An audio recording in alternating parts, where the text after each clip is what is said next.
चलो subsidiary book शुरू करते हैं। हमारे पास दूसरा चैप्टर क्या है, special purpose book other books. इसमें हमारे को क्या पढ़ना है, इसमें हम ये देखेंगे कि हमारे पास परचेज बुक कैसे बनती है, सेल बुक कैसे बनती है, परचेज रिटर्न बुक कैसे बनती है और सेल रिटर्न बुक कैसे बनती है। अभी इससे पहले जो हमने कैश बुक बनाया था उसमें हमने क्या देखा था कि पैसे आ रहे हैं और पैसे जा रहे हैं। डेबिट साइड हमने क्या रिकॉर्ड किया था, सारा पैसा आना, और क्रेडिट साइड सारे पैसों का जाना रिकॉर्ड किया था। और ये सिंगल कॉलम भी थी और डबल कॉलम भी थी। सिंगल कॉलम में सिर्फ कैश को रिकॉर्ड कर रहे थे और डबल कॉलम में कैश भी और बैंक भी। अब ये छोटा सा चैप्टर है, इसमें ज़्यादा टाइम नहीं लगेगा। परचेज बुक में क्या करना है सर, आप जिसका बिजनेस करते हो, जिसका आप ट्रेड करते हो, जिसका व्यापार करते हो, उसकी परचेज बुक बनानी है। मतलब जितना भी आप परचेज करते हो वो सारे कहाँ रिकॉर्ड करोगे आप, परचेज बुक में। इसे परचेज डे बुक भी बोलते हैं। सेल्स में क्या होगा, जितना भी आप सेल करते हो वो कहाँ रिकॉर्ड करोगे, सेल बुक में। इसे सेल डे रिकॉर्ड भी बोलते हैं। उसके बाद परचेज रिटर्न, अगर सामान आपने वापस कर दिया कस्टमर को, सॉरी वेंडर को। और सेल रिटर्न मतलब जब आपके कस्टमर ने आपको रिटर्न कर दिया। और ये अलग अलग बुक्स बनती हैं। अलग अलग क्यों, ताकि हम पता कर पाएँ हमारा परचेज कितना है, हमारा सेल कितना है और हमारा रिटर्न कितना है, हमारा सेल रिटर्न कितना है। ठीक है, इसको हम कैश में, याद करो जब कैश बुक बना रहे थे तो क्रेडिट ट्रांजेक्शन को नहीं ले रहे थे, उधार को नहीं ले रहे थे। अब यहाँ पे उल्टा है, यहाँ पे जब आप क्वेश्चन करेंगे, परचेज बुक बनाएंगे और कोई कैश ट्रांजेक्शन होगी उसको नहीं लेना। तो यहाँ की क्या पहचान है, परचेज बुक, सेल्स बुक या कोई रिटर्न बुक बनाएंगे तो दो चीज़ों को इग्नोर करेंगे। किन चीज़ों को, अगर वो कैश में है तो यहाँ रिकॉर्ड नहीं करेंगे। और दूसरा ध्यान देना है, अगर कोई हमने असेट खरीद लिया लाइक फर्नीचर या कोई लैंड बिल्डिंग तो यहाँ नहीं लेंगे। तो ध्यान ये रखना है कि हमारा बिजनेस किसका है। तो क्वेश्चन की स्टार्टिंग में लिखा होगा कि ये पर्सन है, इसका ये बिजनेस है। तो जब वो बिजनेस जिस चीज़ का है वही चीज़ खरीद परचेज करेगा तो उसकी परचेज डे बुक में आएगा, अदरवाइज नहीं आएगा। जैसे मान लो मैं कहता हूँ कि एक वेंडर है जो स्टेशनरी की शॉप चलाता है। स्टेशनरी की शॉप वाले के लिए बुक खरीदना, पेंसिल खरीदना, कॉपी खरीदना, ये सब क्या है, परचेज सेल बुक में आएगा। लेकिन वो कंप्यूटर खरीदता है, फर्नीचर खरीदता है, तो परचेज सेल बुक में नहीं आएगा। क्लियर, तो ये हमारे पास ये चीज़ है। ठीक है, अब ये फॉर्मेट देखो छोटा सा। सपोज करो ये परचेज बुक हम लोग बना रहे हैं, तो फॉर्मेट क्या करना है, date, particulars, invoice number, LF, detail, cost, freight, total.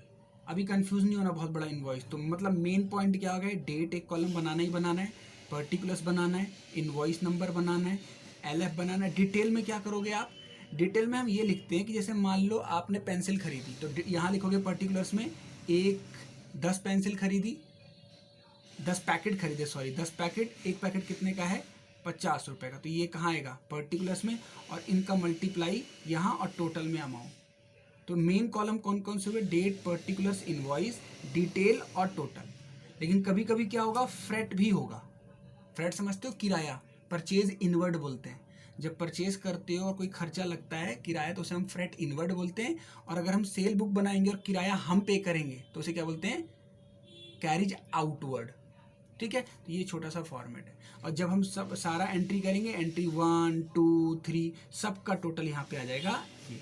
और जो टोटल होगा वो परचेज बुक में ट्रांसफर हो जाता है। किस में ट्रांसफर हो जाता है, परचेज बुक, परचेज अकाउंट की उसकी एक एंट्री कर देते हैं कि हमने इस महीने या इस हफ्ते इतना परचेज टोटल किया। ठीक है, देखो अब ये सपोज करो ये एग्जाम्पल छोटा सा दिया हुआ आपको, इसी में समझने की कोशिश करो। सेम पहले फॉर्मेट समझो, डेट दिया है, पर्टिकुलर्स दिया है, इनवॉइस, एलएफ, डिटेल, अमाउंट। अब ये पर्सन किस चीज़ का, देखो इस क्वेश्चन को देखो। अब इसमें क्या है, ये राजेश एंड कंपनी है, दिल्ली में, प्रिपेयर परचेज डे बुक इनका दिया हुआ है। अब बाई चांस इस क्वेश्चन में दिया नहीं है कि ये क्या करते हैं, तो क्वेश्चन पढ़ के पता चल जाएगा ये क्या कर रहे हैं। देखो जैसे पेंसिल खरीद रहे हैं, रजिस्टर खरीद रहे हैं, फिर पेपर खरीद रहे हैं, फिर पेपर खरीद रहे हैं, तो पता चल गया इनका काम क्या है, स्टेशनरी का है। तो हम स्टेशनरी के आइटम को रिकॉर्ड करेंगे, दो को रिकॉर्ड नहीं करेंगे। एक कैश अगर परचेज किया होगा और अगर कोई असेट परचेज किया होगा तो उसको परचेज नहीं करेंगे, एंट्री नहीं करेंगे। बहुत आसान चैप्टर है। अब जैसे मान लो पहले में क्या कर रहा है, purchase fruit message brown and company, तो सबसे ऊपर पार्टी का नाम क्योंकि उधार है, फिर 5 ग्रॉस पेंसिल 1200 की, 2 डजन रजिस्टर 500 की, दोनों को मल्टीप्लाई करके यहाँ, और टोटल में अमाउंट के कॉलम में। अच्छा डिस्काउंट भी है तो डिस्काउंट तो आपको पता ही कैसे करते हैं, दोनों का टोटल लेस डेट डिस्काउंट, यहाँ अमाउंट। कैरिज होता तो कैरिज के कॉलम में, फिर टोटल के अमाउंट में कॉलम। समझ आ गया, ऐसे ही ये दोनों का मल्टीप्लाई डिस्काउंट माइनस ये मल्टीप्लाई। जो लास्ट में आता है वो क्या करते हैं, देखो परचेज अकाउंट में ट्रांसफर करते हैं कि एंट्री पास कर देते हैं। तो जो भी टोटल आया वो क्या हो गया, आज का पूरा परचेज अकाउंट। अभी बस परचेज है, सेम ऐसी सेल, सेम ऐसी रिटर्न, ठीक है। अब देखो यहाँ पे जैसे एक क्वेश्चन मैं कर रहा हूँ यहाँ पे मार्च 5 की एंट्री में, इसमें क्या नई चीज़ है। अब इस क्वेश्चन को जब मैंने पढ़ा तो इसमें फ्रेट भी था। फ्रेट मतलब किराया भाड़ा पे करना पड़ रहा है, तो हमने एक नया कॉलम क्या बना लिया, फ्रेट का। और कभी कभी पैकिंग चार्जेस हमें पे करना पड़ता है, पैकिंग चार्जेस वगैरह। सामने वाला कहता है ना थोड़ा सजा भजा के, या फिर हम जब कुरियर करते हैं तो हमें पैकेट बना के भेजना पड़ता है, तो हमने उसको क्या किया, पैकेट बना के भेजा, ठीक है। तो ये हमने बनाया। अब जैसे मान लो ये पार्टी है Mrs Gary sons and company, 2 kg हमने टी खरीदा, असम टी 600 रुपये का, इतना आ गया। ट्रेड डिस्काउंट माइनस किया, इतना बचा। अब हमने ऐड किया क्या, फ्रेट, फिर ऐड किया क्या, पैकिंग चार्जेस। हमारे टोटल सामान कितना हो गया, 13,000। अब 13,000 तो यहाँ आ ही गया। अब ध्यान से समझो, 13,000 का टोटल है, लेकिन 1,000 फ्रेट में भी आएगा। कहाँ गया, 1,000 फ्रेट में भी आएगा, 600 कहाँ आएगा, अपने पैकिंग में आएगा। तो 11 + 6 प्लेस टोटल यहाँ आ गया। तो ये दिखाने का तरीका है कि हमारा टोटल सामान कितने का है, 13,000, बस की बाइफर्केशन क्या है, इस तरीके से।